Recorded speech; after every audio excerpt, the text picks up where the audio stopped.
গত 5 বছর জেলা পরিষদ সদস্য হিসাবে দায়িত্ব পালন করে এবার ওয়ার্ড সদস্য পদে প্রতিদ্বন্দ্বিতার জন্য জমা দিলেন মনোনয়নপত্র। কাঠিগড়া উন্নয়ন ব্লকে এমনই এক হেভিওয়েট ওয়ার্ড সদস্য প্রার্থীর মনোনয়ন জমা পড়ল বৃহস্পতিবার।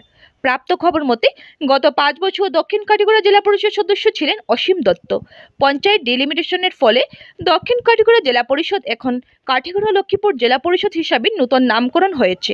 এই আসন এবার তপশিলি মহিলাদের জন্য সংরক্ষিত। এছাড়া কাঠিগড়া গ্রাম পঞ্চায়েতের আঞ্চলিক পঞ্চায়েত সদস্য পদও মহিলা সংরক্ষিত হওয়ায় প্রাক্তন জেলা পরিষদ সদস্য অসীম দত্তের সামনে ওয়ার্ড সদস্য পদে প্রতিদ্বন্দ্বিতা করা ছাড়া আর কোনো বিকল্পই ছিল না। ফলে জনপ্রতিনিধি হিসাবে নিজের অবস্থান ধরে রাখতে কাঠিগড়া জিপির 1 নম্বর ওয়ার্ডের সদস্য পদে জমা করেছেন মনোনয়ন। বৃহস্পতিবার নিজের প্রস্তাবক সমর্থকদের সঙ্গে নিয়ে কাঠিগড়া উন্নয়ন ব্লকে গিয়ে নির্বাচনী আধিকারিকের কাছে জমা দিয়েছেন মনোনয়ন জমা দিয়ে বেরিয়ে এসে তিনি জানান, জনপ্রতিনিধি হিসাবে জনগণের সেবা করাই তার লক্ষ্য।